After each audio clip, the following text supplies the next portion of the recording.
Hi hello ఈరోజు చౌటుప్పల్ సాయి బాలాజీ వారు ఒక మంచి ప్రోడక్ట్ తీసుకురావడం జరిగింది. అది ఒకసారి ఏంటో అనేది చూద్దాము. మిద్దె తోటలలో, అలాగే గార్డెన్స్లలో, నర్సరీలలో, డైరీ ఫామ్లలో, అలాగే నాటుకోళ్ళ ఫామ్లో, మేకల షెడ్లలో అవి బెదరకుండా మనం ఏదైనా సరే గోమార్ కానీ ఏదైనా పిచికారు చేయాలనుకుంటే ఈ యొక్క మంచి ప్రోడక్ట్ తీసుకురావడం జరిగింది. ఇది 5 లీటర్స్ అండి. దీని యొక్క ఇందులో ఏమేమి టూల్స్ వచ్చినాయి అనేది ఒకసారి చూద్దాము. ఫస్ట్ ఆఫ్ ఆల్ ఇందులో క్యాట్లాగ్ వచ్చింది, అది ఎలా ఉంటుంది, ఎలా ఫిక్స్ చేసుకోవాలనేది.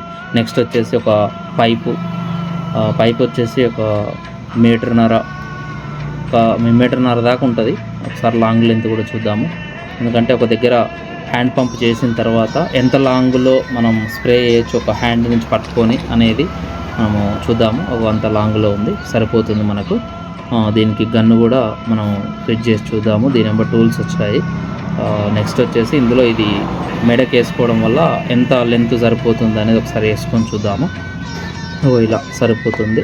ఇట్లా వేసుకోవడం వల్ల మనకు కాన్ఫిడెంట్గా ఉంటుంది. 5 లీటర్ల బరువుతో మనం ఆపుకొని ఎక్కడికైనా వెళ్ళి కొట్టడానికి ఆస్కారం ఉంటుంది. మనం నెక్స్ట్ వచ్చేసి ఈ గన్ను ఫిట్ చేద్దాం. ఫిట్ చేసిన తర్వాత మనం స్ప్రే కూడా ఒకసారి చెక్ చేసి చూద్దాము. ఎందుకంటే హ్యాండ్ పంప్ కనుక ఛార్జింగ్ పంప్ అంత స్పీడ్గా రాదు. మనం ప్రెస్ చేసినంత వరకు మనం చేసేటటువంటి పిచికారీ ఏదైతే మందు ఉందో, ఏ మందు అయినా ఆ పిచికారీలో వేస్టేజ్ కాకుండా మనకు స్లోగా కావాల్సినంత పరిమాణంలో పడుతుంది. ఒకసారి మనం వాటర్ పోసాము, ఒకసారి చెక్ చేద్దాం ఎలా ప్రెస్ చేయాలి, ఎలా వాటర్ పోయాలి అనేది. ఒకసారి ఇది మనం టైట్ చేసుకోవాలి. అది రెడ్ అనేది మనకు హెయిర్ తీయడం కోసం, ఏదైనా హెయిర్ ఎక్కువైతే హెయిర్ తీయడం కోసం ఇలా ప్రెస్ చేయాలి. ఇది వచ్చేసి లాక్ ఉంటుంది ముందర, ఆ లాక్ కూడా ఇలా తీసి ఇలా ప్రెస్ చేసేయాలి. ఇలా ప్రెస్ చేయడం వల్ల ఎంటీ ఫస్ట్ టైం కనుక ఇన్నిసార్లు ప్రెస్ చేయాల్సి వస్తుంది. ఆల్రెడీ రన్నింగ్లో మాత్రము ఒక 2, 3, 4 టైమ్స్ ప్రెస్ చేసిన తర్వాత ఇలా లాక్ వేసుకొని మళ్ళీ చేతితో పట్టుకొని ఇలా స్ప్రే చేసుకుంటూ